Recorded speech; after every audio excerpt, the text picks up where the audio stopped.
علیکم ورحمۃ اللہ وبرکاتہ۔ وہ ملک کیوں کر ترقی کر سکے گا جس کی عوام بدحالی میں زندگی بسر کر رہی ہو اور جس کے وزراء یہ فرماتے ہوں، جیسا کہ کل رات وزیر اعظم نے پیٹرولیم مصنوعات کی قیمتوں میں اضافے کا اعلان کیا تو ہمارے وزراء صاحبان نے کہا کہ لوگ پیٹرول کا استعمال کم کر دیں۔ ایک اور وزیر صاحب نے فرمایا کہ ہمیں اب اپنے پیٹ پر پتھر باندھ کر اپنی زندگی گزارنی ہوگی۔ ایک اور واقعہ مجھے یاد آیا، ایک وزیر اعلیٰ یا وزیر اعظم رہ چکے ہیں یوسف رضا گیلانی صاحب، انہوں نے اسی طرح عوامی احتجاج پر اپنا بیان دیا تھا ایک انٹرویو میں کہ اگر آپ پاکستان میں اس طرح گزارا نہیں کر سکتے تو یہ ملک چھوڑ دیں۔ تو جس ملک کے حکومتی ارکان کا یہ حال ہے کہ وہ اپنی غریب عوام جو کہ صرف 2500 تو میں غلط بھول گیا، جو کہ صرف 18,000 روپے یا زیادہ سے زیادہ 25,000 روپے سیلری پر اپنی زندگی گزر بسر کر رہی ہے، اور یہ خود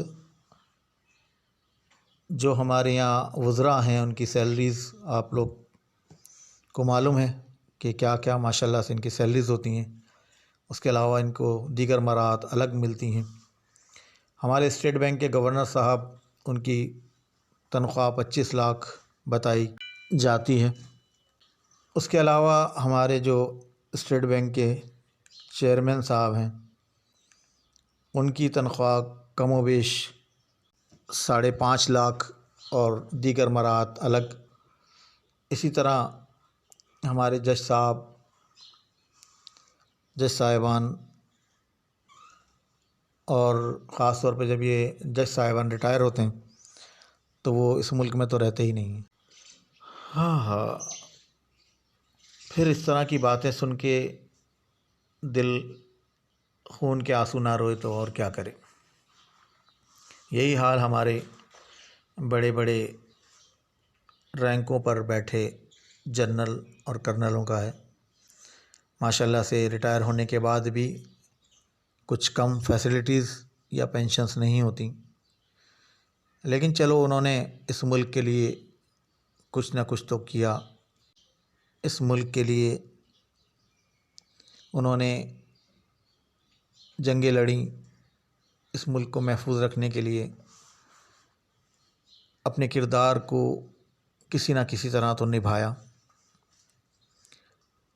لیکن اس طرح کی دل شکنی والی باتیں اگر ہمارے حکومتی ارکان بارہا بار کریں گے تو مجھے بتائیں عوام میں کس طرح سے آپ جوش و ولولہ پیدا کر سکیں گے، کس طرح سے موٹیویشن کر سکیں گے آپ ملک کی حالات کو سدھارنے بہتر کرنے میں وہ اپنا کردار ادا کر سکیں۔ کس طرح سے آپ جب یہ باتیں ہوں گی تو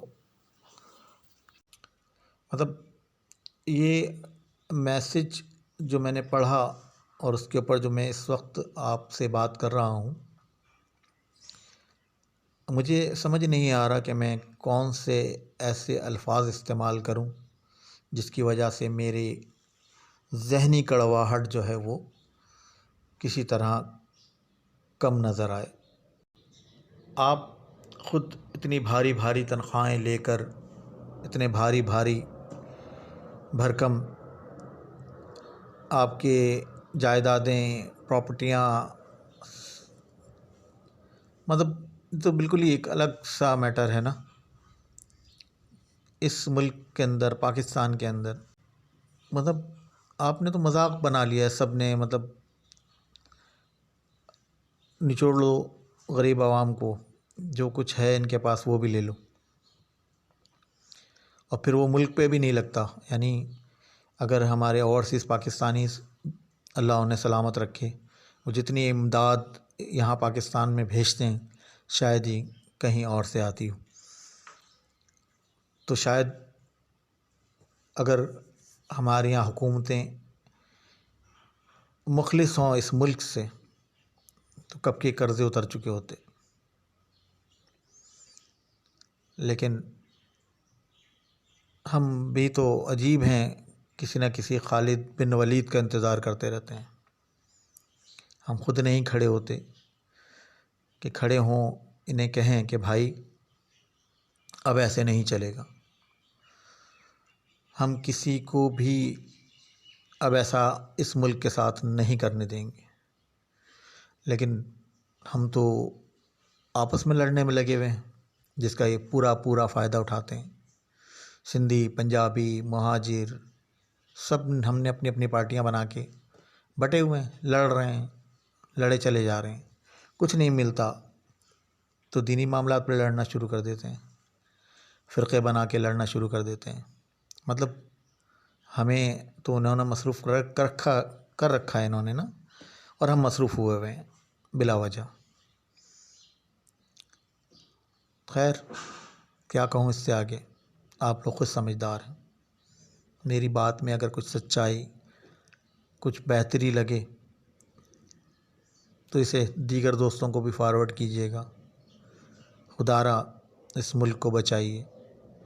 آپس میں لڑنے سے فائدہ دوسرے اٹھاتے ہیں، نقصان اپنا ہی ہوتا ہے.